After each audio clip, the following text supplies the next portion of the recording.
जो आज का वीडियो लेक्चर है इसमें हम लोग 5 इंपॉर्टेंट क्वेश्चन को लेकर डिस्कस करेंगे। कल भी हम लोगों ने डिस्कस किया था, तो चलिए शुरू करते हैं। आप जो है पीसीएस गुरु जी के द्वारा एक इनिशिएटिव लिया गया है। आप अगर बिल्कुल जीरो हैं, आपको कोई जानकारी नहीं है, तो आप 9 मंथ का कोर्स ऑनलाइन कर सकते हैं, जिसमें एनसीईआरटी करंट अफेयर में मिलेगा, साथ ही साथ एडवांस कोर्स मिलेगा आपको। और इस एडवांस कोर्स में आपको एक बहुत इंपॉर्टेंट जो है वीडियो पीडीएफ टेस्ट और वीडियो कॉन्फ्रेंसिंग टेस्ट मिलेगा। ज़्यादा जानकारी के लिए आप इस नंबर पे कॉल कर सकते हैं, आप फी यहाँ पे देख सकते हैं। तो चलिए आगे बढ़ते हैं हम लोग। अगली जो हमारी क्वेश्चन है आप यहाँ पे देख सकते हो, right. India enacted the geographical indication of goods registration and protection act 1999 in order to comply with the obligation, यानी भारत ने दायित्वों के अनुपालन के लिए भौगोलिक संकेतक माल और पंजीकरण अधिनियम 1999 को अधिनियमित किया। किसके द्वारा, किसके विचार पे? आप यहाँ पे देख सकते हो किसके ऑब्लिगेशन पे। मैं बता दूं, इसमें ऑप्शन होगा WTO यानी वर्ल्ड ट्रेड ऑर्गेनाइजेशन, यानी विश्व व्यापार संगठन। तो अब यहाँ पे बात आती है कि मैं थोड़ा सा जियोग्राफिकल इंडिकेशन के बारे में थोड़ी जानकारी देना चाह रहा था। देखिए, मैं आपको बता दूं, एक भौगोलिक संकेत यानी GI एक नाम या संकेत है जिसका उपयोग कुछ उत्पादों पर किया जाता है जो एक विशिष्ट भौगोलिक स्थानीय मूल, जैसे शहर, एक शहर, क्षेत्र, देश से मेल खाते हो। विश्व व्यापार संगठन यानी WTO के सदस्य रूप में भारत ने भौगोलिक संकेतक जो है पंजीकरण और संरक्षण, राइट, अधिनियम 1999 को लागू किया है, जो 15 सितंबर 2003 से प्रभावी हो गया। GI को अनुच्छेद 22(1) के तहत परिभाषित किया गया है। विश्व व्यापार संगठन के बौद्धिक संपदा अधिकारी के पहलुओं से संबंधित व्यापार पर समझौते यानी ट्रिप्स के रूप में समझौता ऐसे संकेतक जो किसी क्षेत्र या उसके क्षेत्र में किसी क्षेत्र या इलाके के मूल के रूप में एक अच्छे की पहचान करता है, जो कहीं या फिर किसी दिए गए गुणवत्ता, प्रतिष्ठा या अच्छे की विशेषता अनिवार्य रूप से अपने भौगोलिक मूल के जिम्मेदार है। GI टैग सुनिश्चित करता है कि अधिकृत उपयोगकर्ताओं के रूप में पंजीकृत या भौगोलिक क्षेत्र के अंदर रहने वाले कम उन के अलावा अन्य किसी को भी लोकप्रिय उत्पाद नाम का उपयोग करने की अनुमति नहीं है।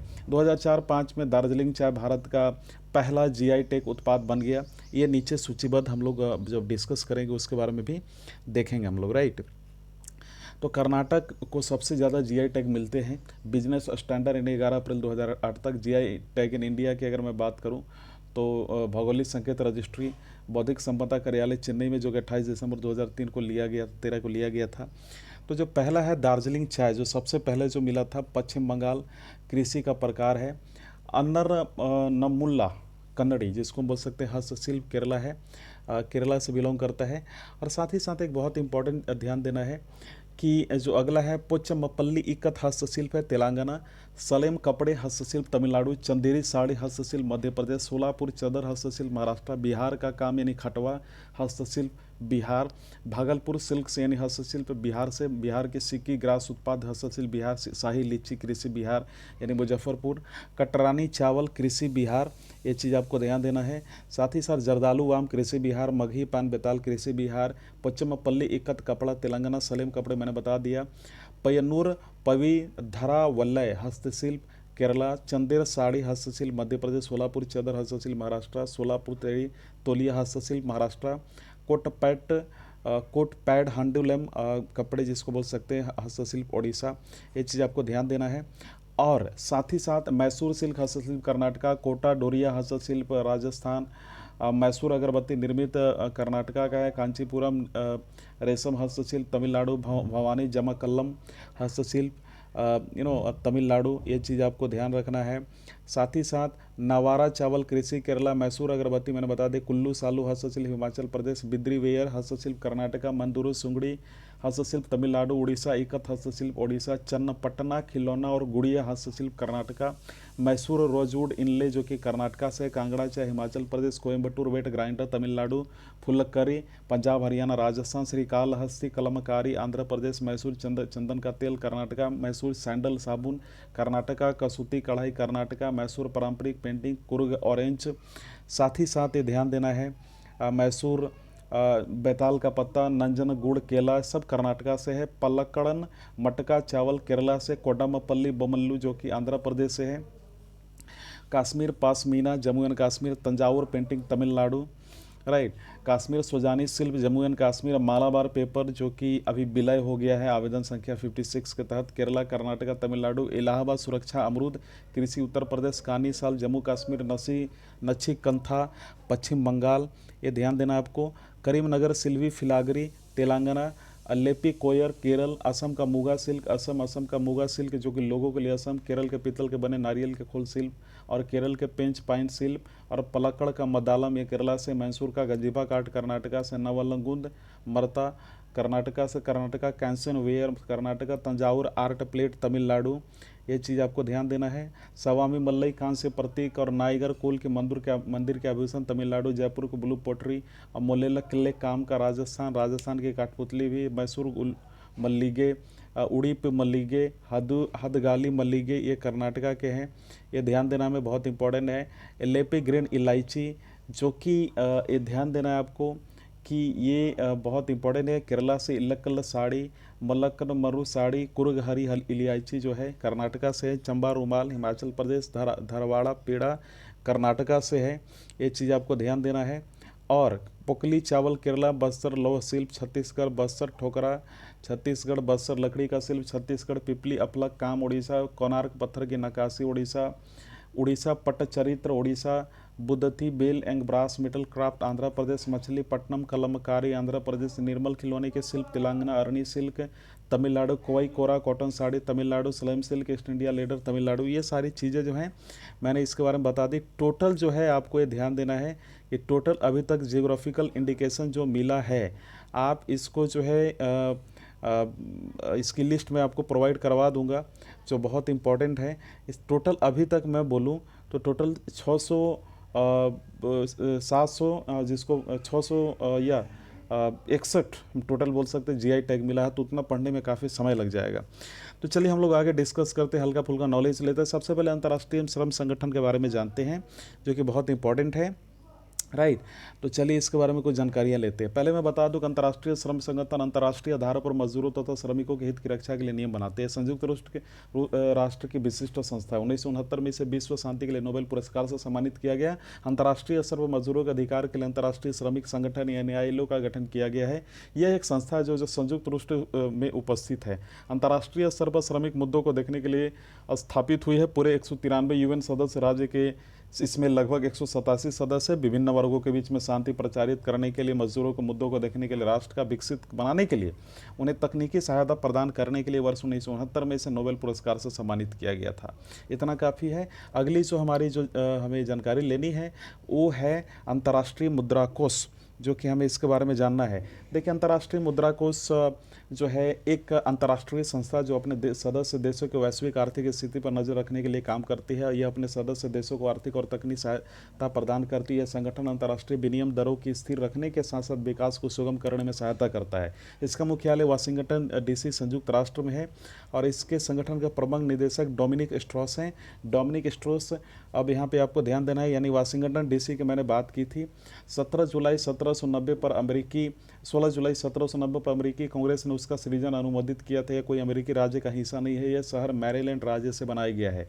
पहले यूरोपियन लोग यहाँ 17वीं शताब्दी में आ गए। वाशिंगटन पोटामैक नदी पर स्थित है, यह ध्यान देना आपको। IMF की विशेष मुद्रा STR स्पेशल ड्राइंग राइट्स है। अंतर्राष्ट्रीय व्यापार वित्त के लिए कुछ देशों का मुद्रा का इस्तेमाल किया जाता है, इसे SDR कहते हैं। SDR में यूरो, पाउंड, येन और डॉलर है, यह ध्यान देना है। तो यूरो जो है कहाँ पे चलती है, इसमें Austria, Belgium, Cyprus, Finland, France, Germany, Greece, Ireland, Italy, Luxembourg, Malta, Netherland, पुर्तगाल, स्लोवानिया, स्लोवाकिया, स्पेन, ये देश शामिल हैं। और येन कहाँ चलती है, येन की मैं अगर बता दूँ, ये आरक्षित मुद्रा के रूप में भी अमेरिकी डॉलर, यूरो, पाउंडिंग, स्टर्लिंग के बाद व्यापक रूप से इस्तेमाल की जाती है। और ये येन जापान की मुद्रा है। पाउंड कहाँ की है, तो पाउंड कहाँ का यूज है, देखिए सामान्य तौर पर पाउंड यूनाइटेड किंगडम, उस पर निर्भर किराटाधीन क्षेत्र और ब्रिटेन प्रवासी क्षेत्र जैसे दक्षिण जॉर्जिया, दक्षिण में सैंडविच द्वीप और ब्रिटिश अंटार्कटिका क्षेत्र की मुद्रा है, राइट। अब अगला है डॉलर। डॉलर में आपको मैं बता दूं जो काफ़ी इंपॉर्टेंट है। देखिए USA की राष्ट्रीय मुद्रा है। एक डॉलर में 100 सेंट होते हैं। 50 सेंट के सिक्के को आधा डॉलर कहा जाता है। 25 सेंट के सिक्के को क्वार्टर कहा जाता है, क्वार्टर। 10 सेंट का सिक्का ड्राइम या फिर डाइम कहलाता है और 5 सेंट के सिक्के को निकल कहते हैं। 1 सेंट के पैनी नाम से पुकारा जोड़ा जाता है, राइट। तो ये ध्यान देना आपको। IMF की स्थापना 1944 में की गई थी। विभिन्न देशों के सरकार के लगभग 45 प्रतिनिधियों ने अमेरिका के ब्रिटेन वुड्स में बैठकर अंतर्राष्ट्रीय आर्थिक समझौतों की रूपरेखा तैयार की थी। 27 दिसंबर 1984 या 45 को लगभग 29 देशों के समझौते पर हस्ताक्षर करने के बाद IMF की स्थापना हुई थी, राइट। अब आपको ध्यान देना है कि मैं आपको कुछ जानकारियाँ आपको देता हूँ। अगली जो हमारी है काफ़ी इंपॉर्टेंट है, वह संयुक्त राष्ट्र व्यापार विकास सम्मेलन। देखिए UNSTAD व्यापार निवेश विकास के मुद्दों से निपटने के लिए संयुक्त राष्ट्र सचिवालय का हिस्सा है। संगठन के लक्ष्यों के लिए कर रहे हैं व्यापार निवेश और विकासशील देशों के विकास के अवसरों को अधिकतम करने, उन्हें अपनी एक समान आधार पर विश्व अर्थव्यवस्था में एकीकृत प्रयासों में सहायता करता है। UNSTAD की स्थापना संयुक्त राष्ट्र महासभा ने लगभग 1965 में की थी और यह संयुक्त राष्ट्र महासभा संयुक्त राष्ट्र संघ आर्थिक एवं सामाजिक परिषद की रिपोर्ट करता है। और UNCTAD के प्राथमिकता उद्देश्य व्यापार, राइट, और परिवहन, वित्त, प्रौद्योगिकी सहित विकास के सभी पहलुओं से संबंधित नीतियां तैयार करता है। यह सम्मेलन साधारणतः 4 वर्षों में एक बार मिलता है। स्थायी सचिवालय जिनेवा में है इसकी, राइट। तो एक चीज़ आपको ध्यान देना है कि इसके अध्यक्ष हैं अब्दुल रहीम मोहम्मद हैं और ये जिनेवा में है। मैं आपको जिनेवा के लेकर बताता हूँ। स्विट्जरलैंड के ज्यूरिख के बाद दूसरा सबसे बड़ा शहर है। ये फ्रांस से सटा हुआ और इसकी राजभाषा फ्रांसीसी। ये शहर जिनेवा सरोवर के किनारे बसा है। संयुक्त राष्ट्र संघ के कई निकायों के कार्यालय स्थित है यहाँ पर IMF का भी मुख्यालय है। तो अगला जो हमारा क्वेश्चन है, तो हम लोगों ने इसके बारे में डिस्कस किया, आप यहाँ देख सकते हो। यहाँ पे इसकी टोटल जो एक्सप्लेनेशन दी हुई है। अगली जो हमारी है काफ़ी इंपॉर्टेंट है, इसमें ज़्यादा मैं समय नहीं लूँगा। Global innovation index has been published by which of the following. तो ये ध्यान देना आपको, काफ़ी इंपॉर्टेंट है। मैं इसमें आपको बता दूँ, आप गेस कीजिए कि इसका आंसर क्या होगा, क्योंकि ये आपके लिए भी काफ़ी ज़रूरी है, राइट। तो चलिए हम लोग इसका आंसर जानते हैं। वर्ल्ड इंटेलेक्चुअल प्रॉपर्टी ऑर्गेनाइजेशन होगा। लेकिन सबसे पहले जानते हैं कि इंडिया का रैंकिंग क्या है, क्योंकि ये बहुत ही ज़्यादा ज़रूरी है। क्योंकि इसके बिना फिर अगर हम बिना जाने इसको आगे बढ़ जाए तो ये अच्छी हम बोल सकते हैं कि एक तरीके से अच्छी जानकारी के रूप में हम इसे नहीं देख सकते हैं। तो पहले तो इसका हम लोग बाद में इंडेक्स जानेंगे, लेकिन सबसे पहले हम लोग इसके बारे में थोड़ी जानकारी ले लेते हैं, राइट। तो चलिए हम लोग आगे बढ़ते हैं। अगला है, तो ये डी मैंने आपको आंसर बता दिया। तो हम लोग विश्व आर्थिक मंच के पहले चर्चा करते। देखिए विश्व आर्थिक फोरम स्विट्जरलैंड में स्थित एक गैर लाभकारी संस्था है। इसका मुख्यालय जिनेवा में है। अभी हाल ही में डिस्कस किया हम लोगों ने। स्विस अधिकारियों द्वारा इसे एक निजी सार्वजनिक सहयोग के लिए एक अंतर्राष्ट्रीय संस्था के रूप में मान्यता प्राप्त हुई है। इसका मिशन विश्व के व्यवसाय, राजनीतिक, शैक्षिक और अन्य क्षेत्रों में अग्रणी लोगों को एक साथ लाकर वैश्विक, क्षेत्रीय और औद्योगिक दिशा तय करना है। ये चीज़ आपको ध्यान देना है। स्थापना 1971 में हुई। वैज्ञानिक स्थिति फाउंडेशन है। मुख्यालय कोलोर्गियो स्विट्जरलैंड में है। CEO हैं क्लॉस एम श्वाब हैं, राइट। अब इनके बारे में भी थोड़ी जानकारी ले लेते हैं, क्योंकि ये ज़रूरी है। देखिए एक जर्मन आर्थिक शास्त्री हैं। ये विश्व आर्थिक मंच के संस्थापक एवं कार्यपालक अध्यक्ष रहे हैं। इनकी पत्नी एवंग, जिसका नाम है एवन ही नाम है, आप ध्यान देना, एवनम, पूर्व सचिव healed and suave foundation for social entrepreneurship की स्थापना इनके संघी की थी। इनका जन्म 1938 में जर्मनी के रेवेंसबर्ग में हुआ था। याद रखना आपको। और इसकी सदस्यता इस संस्था की अनेक स्तर पर होती है। यह स्तर उनकी संस्था के कार्यकलापों में सहभागिता पर निर्भर करती है। सदस्य के लिए कंपनी जाते हैं जो विश्व भर में अपने उद्योग में अग्रणी होते हैं अथवा किसी भौगोलिक क्षेत्र के प्रगति में अहम भूमिका निभा रहे होते हैं। कुछ विकसित अर्थव्यवस्था में कार्यरत होते हैं या फिर विकासशील अर्थव्यवस्था में। ये चीज़ आपको जानकारी लेनी, इससे ज़्यादा आपको ज़रूरत भी नहीं है, लेकिन मैं आपको एक चीज़ और जानकारी देता हूँ। 2002 में विश्व स्वास्थ्य पहल के अंतर्गत इस संस्था ने सार्वजनिक निजी क्षेत्रों में सहयोग से HIV वुड्स, ट्यूबरकुलोसिस और मलेरिया जैसी बीमारियों को दूर करने की पहली कोशिश की थी। तो ये हम लोगों ने इसके बारे में जानकारी ली। अगला है वर्ल्ड बैंक ग्रुप, जो कि काफ़ी इंपॉर्टेंट है। इसके बारे में बताता हूँ मैं। विश्व बैंक विशिष्ट संस्था है। एक इनका मुख्य उद्देश्य सदस्य राष्ट्रों को पुनर्निर्माण और विकास के कार्य में आर्थिक सहायता देना है। विश्व बैंक समूह 5 अंतर्राष्ट्रीय संगठनों का एक ऐसा समूह है जो सदस्य देशों को वित्त और वित्तीय सलाह देता है। इसका मुख्यालय वाशिंगटन DC में है। 1944 में स्थापना हुई थी। इसके सदस्य 189 देश जो कि IBRD हैं, 173 देश IDA हैं। प्रमुख लोग जो हैं डेविड मालापास प्रेसिडेंट हैं, यह ध्यान देना। अंशुल कांत CEO हैं। पेन्नी गोल्ड्सबर्ग मुख्य अर्थशास्त्री हैं। कॉर्मेन रेहार्ट मुख्य अर्थशास्त्री जो कि 15 जून 2020 से हैं। और पेरेंट ऑर्गेनाइजेशन विश्व बैंक है। और मैं आपको बता दूं कि इससे संबंधित कुछ चीज़ों की जानकारी देता हूं। जैसे विश्व बैंक समूह में शामिल संस्थान जो है 5 है। पहला है पुनर्निर्माण और विकास के लिए अंतर्राष्ट्रीय बैंक, 1944 में स्थापना हुई, 189 देश में। IBRD का उद्देश्य मध्यम, इसको IBRD ही बोलते हैं, राइट। अगला है वर्ष 1959 में इसको AAA रेटिंग प्राप्त हुई थी, ट्रिपल ए रेटिंग। अंतर्राष्ट्रीय वित्त निगम अगला है जो 1956 में स्थापना हुई। IFC 184 जिसको हम बोल सकते हैं इंटरनेशनल फाइनेंस कॉरपोरेशन, सदस्य देशों के स्वामित्व में है, जो सामूहिक रूप से नीतियों को निर्धारित करता है, राइट। अगला जो है काफ़ी इंपॉर्टेंट है, अंतर्राष्ट्रीय विकास संघ यानी इंटरनेशनल डेवलपमेंट एसोसिएशन यानी IDA, इसकी स्थापना 1960 में हुई। 173 देश वर्तमान में शामिल है। IDA विश्व बैंक का वो हिस्सा है जो दुनिया के सबसे गरीब देशों को मदद करता है। तो ये हो गया। अगला चौथा जो है निवेश विवादों के निपटारे के लिए अंतर्राष्ट्रीय केंद्र यानी international centre for settlement of investment disputes यानी ICSID।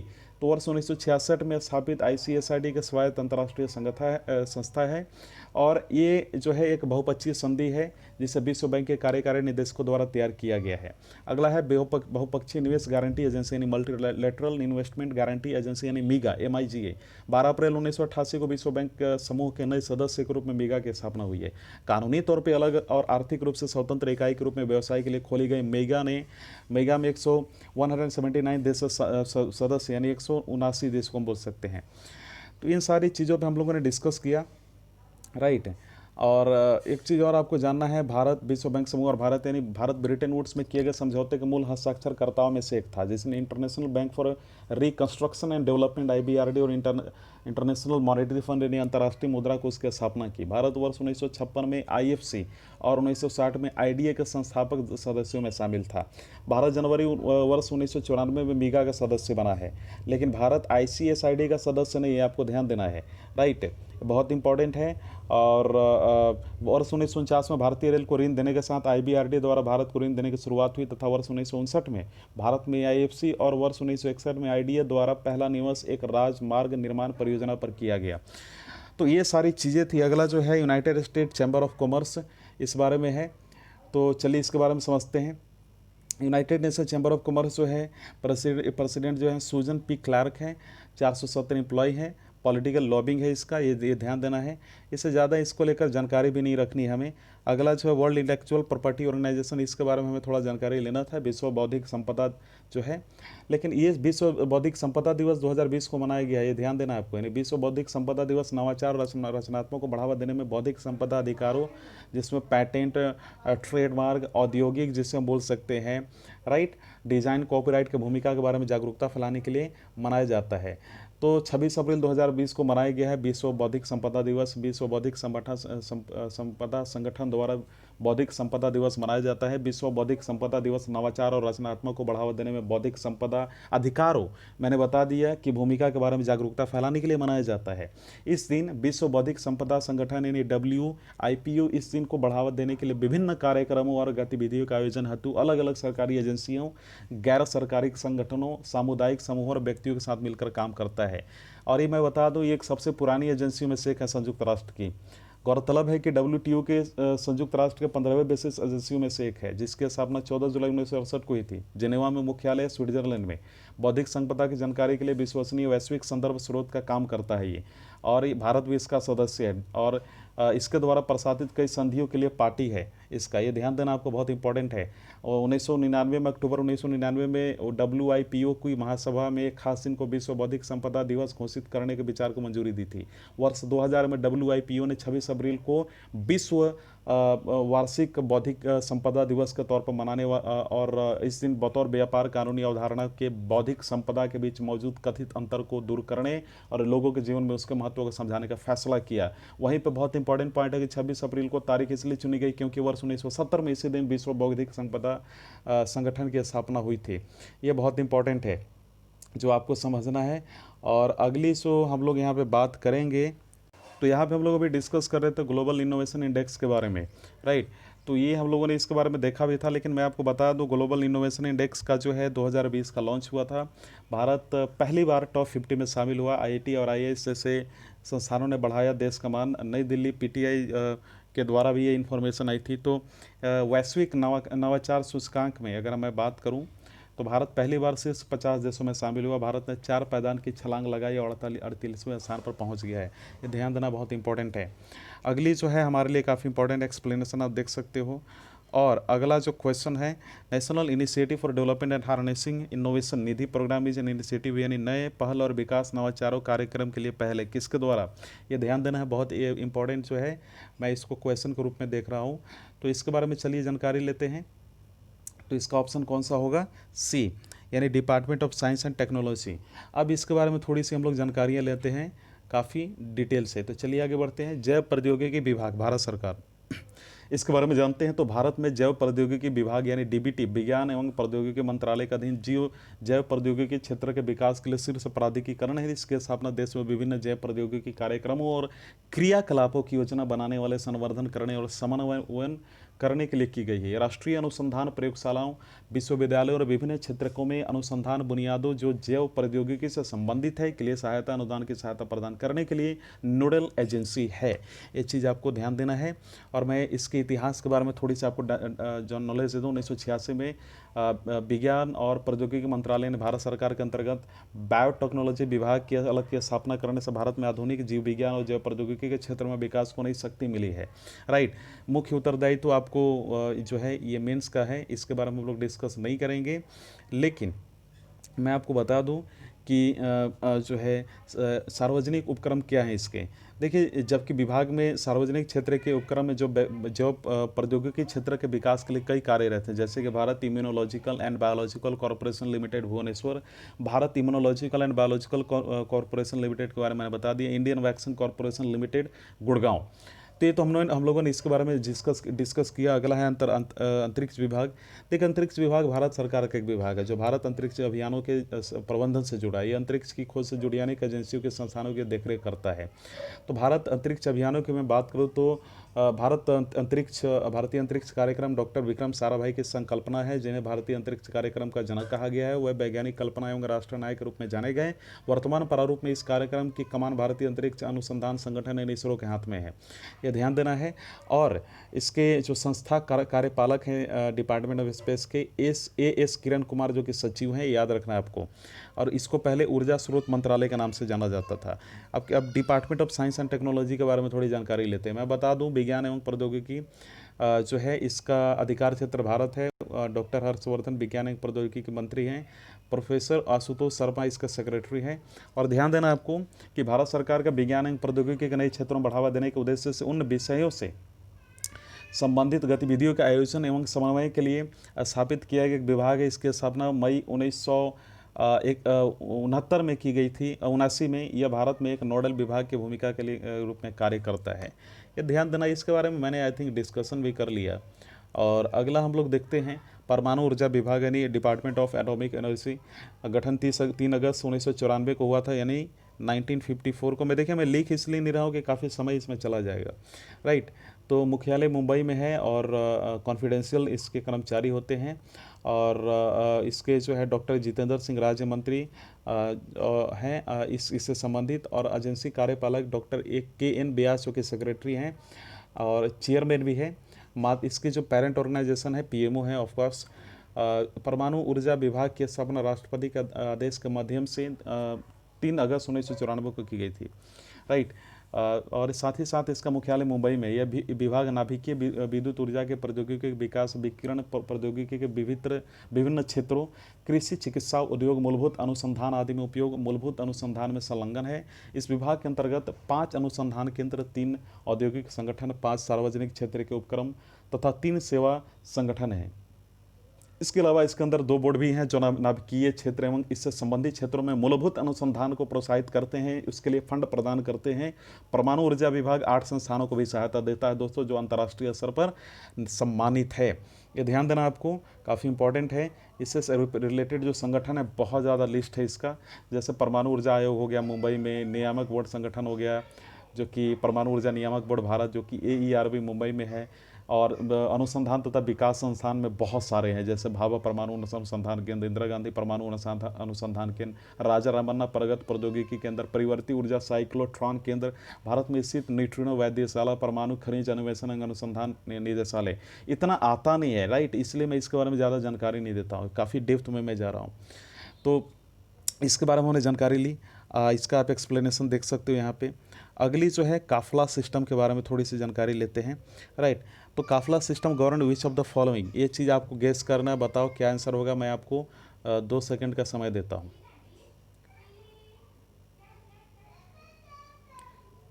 चलिए इसके बारे में हम लोग थोड़ा जानकारी लेते हैं। डी ऑप्शन होगा इसका, राइट। तो काफिला सिस्टम के बारे में हम लोग थोड़ा सा जानकारी हम लोगों ने लिया कि इसका डी ऑप्शन क्या होगा, डी ऑप्शन यानी माइग्रेंट लेबरर्स, राइट। तो चलिए आगे बढ़ते हैं दोस्तों। मैं सबसे पहले आपको बता दूं काफिला सिस्टम को लेकर कि काफिला सिस्टम क्या है। तो चलिए इसके बारे में हम लोग जानकारी लेते हैं। तो इसके पहले जो है आपको कुछ चीज़ों पे थोड़ा ज़्यादा फोकस करना होगा। तो सबसे पहले हमें समझना है कि काफिला सिस्टम को लेकर कुछ जानकारी हम लेंगे। देखिए काफिला सिस्टम के बारे में जब हम कुछ जानकारी लेंगे तो हमें जानना चाहिए कि काफिला प्रणाली एक प्रणाली है जिसका उपयोग प्रवासी मजदूरों पर निगरानी रखने के लिए किया जाता है, जो मुख्य रूप से खाड़ी सहयोग परिषद के सदस्य देशों और कुछ पड़ोसी देशों में काम कर रहे हैं, जैसे Bahrain, Kuwait, Lebanon, Qatar, Oman, Saudi Arab और संयुक्त अरब अमीरात। ये चीज़ आपको ध्यान देना है, काफ़ी इंपॉर्टेंट है। और इस साथ ही साथ एक चीज़ बहुत इंपॉर्टेंट है, कौन सा कंट्री जो है काफिला सिस्टम को ख़त्म किया है, कतर ने किया है। इस चीज़ का थोड़ा सा ख्याल रखना। बाकी इसके देखो यहाँ पे डिटेल मैंने सारी दे दी है, अब इसको पढ़ लेना यहाँ पे। अगला जो है इसके बारे में हम लोग जानकारी लेंगे गजा स्ट्रिप के बारे में। देखिए गजा स्ट्रिप, इसके बारे में मैं भी आपको जो है कुछ समय दूंगा, आप इसको लेकर थोड़ा सा इसका आंसर आप ढूंढें, इसका आंसर क्या होगा जो कि आपको बताना है, राइट। 2 सेकंड देता हूँ। चलिए इसका आंसर जो होगा पैलेस्टीन होगा, यानी फ़िलिस्तीन इसको बोलते हैं। तो इसके बारे में थोड़ी जानकारी लेते हैं गाज़ा स्ट्रिप के बारे में। देखिए मैंने अभी थोड़ी देर पहले क्या बोला था कि हर एक पॉइंट शायद मैंने बोला हो ना बोला, लेकिन मैं फिर से बोल देता हूँ, हर एक पॉइंट आपके लिए काफ़ी इंपॉर्टेंट, लेकिन ज़्यादा डेप्थ में नहीं जाना है, राइट। गाज़ा पट्टी के बारे में जानते थे कि गाज़ा पट्टी इजराइल के दक्षिण पश्चिम में स्थित एक 6 से 10 किलोमीटर चौड़ी और कोई 45 किलोमीटर लंबा क्षेत्र है। इसके 3 और इजराइल का नियंत्रण है और दक्षिण में मिस्र है। हालांकि ज़मीन के सिर्फ 2 तरफ इजराइल है और पश्चिम की दिशा में भूमध्य सागर में इसकी जलीय सीमा इजराइल द्वारा नियंत्रित होती है। इसका नाम इसके प्रमुख शहर गजा के पर पड़ा है। इसका दूसरा प्रमुख शहर इसका दक्षिण में सिर्फ रफा है, जो मिस्र की सीमा से लगा है। गजा पट्टी में कोई 15 लाख लोग रहते हैं, जिसमें कोई 4 लाख लोग अकेले गजा शहर में रहते हैं, राइट। एक चीज़ आपको ध्यान में दे दूं, इजराइल के बारे में कुछ जानकारी आप ले लीजिए। दक्षिण पश्चिम एशिया में स्थित एक ऐसा देश है जो यह दक्षिण पूर्व भूमध्य सागर के पूर्वी क्षेत्र पर स्थित है। इसके उत्तर में लेबनान, पूर्व में सीरिया, जॉर्डन तथा दक्षिण पश्चिम में मिस्र है। अगला मैं भूमध्य सागर के बारे में कुछ जानकारी देता हूँ। देखिए भूमध्य सागर पृथ्वी का सागर है जो उत्तरी अफ्रीका, यूरोप, अनातोलिया तथा मध्य पूर्व के बीच स्थित है। इसका क्षेत्रफल लगभग 25 लाख वर्ग किलोमीटर है, जो भारत के क्षेत्रफल का लगभग 3/4 है।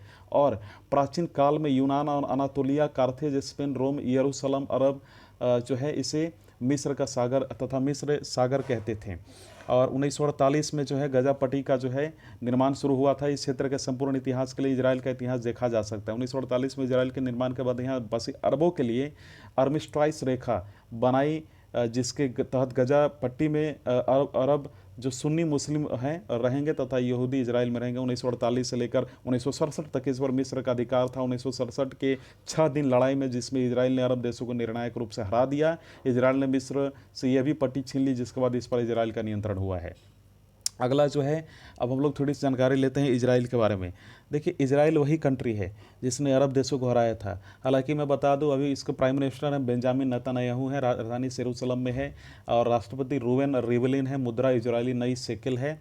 और साथ ही साथ आपको ध्यान देना है कि इजराइल राष्ट्र दक्षिण पश्चिम एशिया में स्थित एक ऐसा देश है, और मैंने इसके बारे में आपको जानकारी दे दी। इजराइल कब बना ये चीज़ आप जानकारी ले लीजिए। देखिए इजराइल के बारे में जब आप कुछ हिस्ट्री के बारे में पता करेंगे तो इजराइल जो है घोषणा इसका 14 मई 1948 हम बोल सकते हैं, ऐसा बोला जाता है कि उस समय हुई थी, लेकिन ये एक सच्ची ये नहीं है। मैं इसे प्रूफ नहीं करता हूँ, कहीं कहीं इसको नहीं मिलती है। खैर इस पर आप थोड़ा सा गौर नहीं करेंगे। इजराइल 13 मुस्लिम दुश्मन देशों से घिरा हुआ है, जैसे कि मिस्र, Syria, Jordan, Lebanon, Iraq, Algeria, Kuwait, Libya, Morocco, Saudi Arab, Palestine, Sudan और ट्यूनीशिया। 6 लाख सेना वाली इन देशों के मुकाबले इजराइल के पास लगभग 50,000 सैनिक हैं। तो ये इजराइल में कौन सा धर्म, ये भी आपको थोड़ा सा ध्यान देना है, काफ़ी इंपॉर्टेंट है। देखिए 4000 साल पुराना यहूदी धर्म इजराइल का राजधर्म है। दुनिया के सबसे पुराने धर्मों में से एक यहूदी धर्म से ईसाई और इस्लाम धर्म की उत्पत्ति हुई है। यहूदी मानते हैं कि ईश्वर एक है। इस धर्म में मूर्ति पूजा को पाप माना जाता है, राइट। अगला जो हमारा है जॉर्डन, इसके बारे में हम लोग थोड़ा सा देखते हैं। जॉर्डन आधिकारिक तौर पे इस हैशमाइट किंगडम और जॉर्डन दक्षिण पश्चिम एशिया में अकाबा खाड़ी के दक्षिण में सीरियाई मरुस्थल के दक्षिण भाग में अवस्थित एक अरब देश है, जो देश के उत्तर में सीरिया, उत्तर पूर्व में इराक, पश्चिम में पश्चिमी तट और इजराइल और मुख्य और पूर्व और दक्षिण में सऊदी अरबिया स्थित है। जॉर्डन इजराइल के साथ मृत सागर और काबा खाड़ी की तटरेखा इजराइल, सऊदी अरब तथा मिस्र के साथ नियंत्रण करता है। जॉर्डन का ज्यादातर हिस्सा रेगिस्तान से घिरा हुआ है, विशेष रूप से अरब मरुस्थल। हालांकि उत्तर पश्चिमी क्षेत्र जॉर्डन नदी के साथ उपजाऊ चापाकार का हिस्सा माना जाता है। तो देश की राजधानी अम्मान उत्तर पश्चिम में स्थित है। अब यहाँ पे अम्मान के बारे में आपको कुछ मैं जानकारी देता हूँ। राइट, देखिए अमान जॉर्डन राज्य की राजधानी 12 लाख से ज़्यादा लोगों का शहर है। राइट, मेसोपोटामिया के काल से यहाँ नबाती साम्राज्य का शासन था। राइट, अब नबाती साम्राज्य क्या है, अब ध्यान दीजिए। नबाती यानी नाबताई प्राचीन काल में दक्षिणी जॉर्डन और सीरिया, लेबनान और अरबी प्रायद्वीप के उत्तरी भाग में बसने वाली एक जाति थी। उन्होंने इस क्षेत्र में व्यापार पर आधारित संस्कृति विकसित की, जिसके केंद्र रेगिस्तान में जगह जगह पर स्थित नखलिस्तान ओएसिस थे।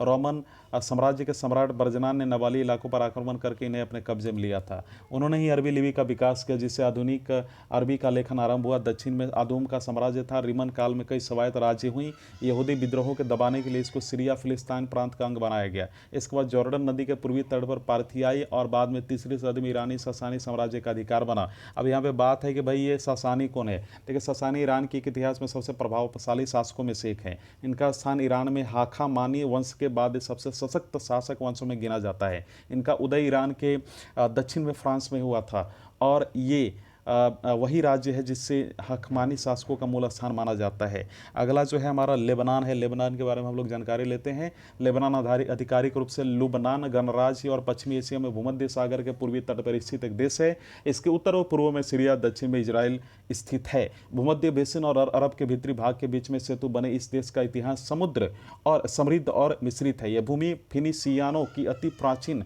2500 पूर्व ईसा पूर्व और 539 ईसा पूर्व संस्कृति का स्थल थी, जहां से लेखन कला के विकास की कुड़ी जुड़ी है। इसके बाद फारसी, यूनानी, रोमन, अरब और उस्मानी तुर्कों के कब्जे में रहने के बाद फ्रांस के शासन में भी रहा और इसी ऐतिहासिक वजह से देश के धार्मिक और जातीय विविधता इसकी अनूठी संस्कृति पहचान बनाती है। अब फ्रांस के बारे में थोड़ी जानकारी लेते हैं। देखिए फ्रांस कि इसका जो है भूभाग संसार के अन्य भागों में से भी एक है। पेरिस इसकी राजधानी है। यूरोपीय संघ का सदस्य है। क्षेत्रफल की दृष्टि से यूरोप के महाद्वीप का सबसे बड़ा देश है, जो उत्तर में बेल्जियम, लग्जमबर्ग, पूर्व में जर्मनी, स्विट्जरलैंड, इटली, दक्षिण पश्चिम में स्पेन और पश्चिम में अटलांटिक महासागर है। दक्षिण में भूमध्य सागर है। यहाँ 60% लोग मुस्लिम हैं, जिनमें शिया सुन्नी का लगभग समान हिस्सा और लगभग 38% ईसाई। 1943 में फ्रांस से स्वतंत्रता मिलने के बाद यहाँ गिरफ्त चला था और 2006 में इजराइल के साथ एक युद्ध। यहाँ के विशेष प्रकार की गणतांत्रिक सरकार का शासन है, जिसमें राष्ट्रपति एक ईसाई होता है, प्रधानमंत्री एक सुन्नी मुस्लिम और निर्वाचित प्रतिनिधियों के सभा का अध्यक्ष एक शिया मुस्लिम और उप प्रधानमंत्री एक ग्रीक परंपरावादी धर्म का होता है। अरबी यहाँ की सबसे बोली जाने वाली संवैधानिक भाषा है। लेबनान की मैं बात कर रहा हूँ। अगली बात हम लोग करते हैं फिलिस्तीन राज्य। तो फिलिस्तीन यानी पैलेस्टीन जिसको बोलते हैं कभी कभी। देखिए फिलिस्तीन राज्य आंशिक रूप से मध्य पूर्व में मान्यता प्राप्त है कि फिलिस्तीन लिबरेशन संगठन ने 15 नवंबर 1988 को अल्जीरिया में नेशनल असेंबली की परिषद में फिलिस्तीनी राज्य की स्वतंत्रता की घोषणा की। अरब राज्यों के लीग का सदस्य है। कई राज्यों द्वारा इसको मान्यता प्राप्त है। 23 नवंबर 2011 से फिलिस्तीन यूनेस्को का सदस्य है और 6 जनवरी 2013 को फिलिस्तीन नेता महमूद अब्बास ने आधिकारिक तौर पर राज्य के फिलिस्तीन को फ़ोन करके फिलिस्तीन प्राधिकरण का आदेश दिया था। तो ये हम लोगों ने इसके बारे में जानकारी ली और इसके आप एक्सप्लेनेशन देख सकते हो। मुझे उम्मीद है कि आज का वीडियो लेक्चर पसंद आओगे। वीडियो देखने के लिए धन्यवाद और आगे ऐसे ही वीडियो लेकर हम आते रहेंगे और हमें डेप्थ में नहीं जाना है हर एक टॉपिक का। राइट, जैसे हम लोगों ने वहाँ पे बात किया था ना, जिसमें हम लोग डेप्थ में जा रहे थे, हम लोग उसके बारे में जानकारी ले रहे थे। राइट, जैसे इसके बारे में हम लोग बात कर रहे थे ना, ये जो हमारा स्पेस एटॉमिक एजेंसी था, जिसमें हम लोगों ने डिपार्टमेंट ऑफ स्पेस के बारे में हम लोग जो जानकारी ले रहे थे, काफ़ी डेप्थ में हम लोग इसके बारे में जान रहे थे। तो ये इतना हमें जानकारी नहीं लेना है। राइट, हमारे लिए जितना इंपॉर्टेंट हम उसको ही लेकर आगे चलेंगे। और चूंकि मैं इस एग्ज़ाम को दे चुका हूँ, तो इसलिए मुझे इसके बारे में काफ़ी एक एक्सपीरियंस है, जिसमें जॉब प्रौद्योगिकी विभाग को लेकर मैंने काफ़ी डिस्कशन की थी। इसके बाद GI टैग बोला, तो उतना हमें नहीं जानना है। मुझे उम्मीद है कि आज का वीडियो लेक्चर आपको पसंद आएगा। वीडियो देखने के लिए धन्यवाद।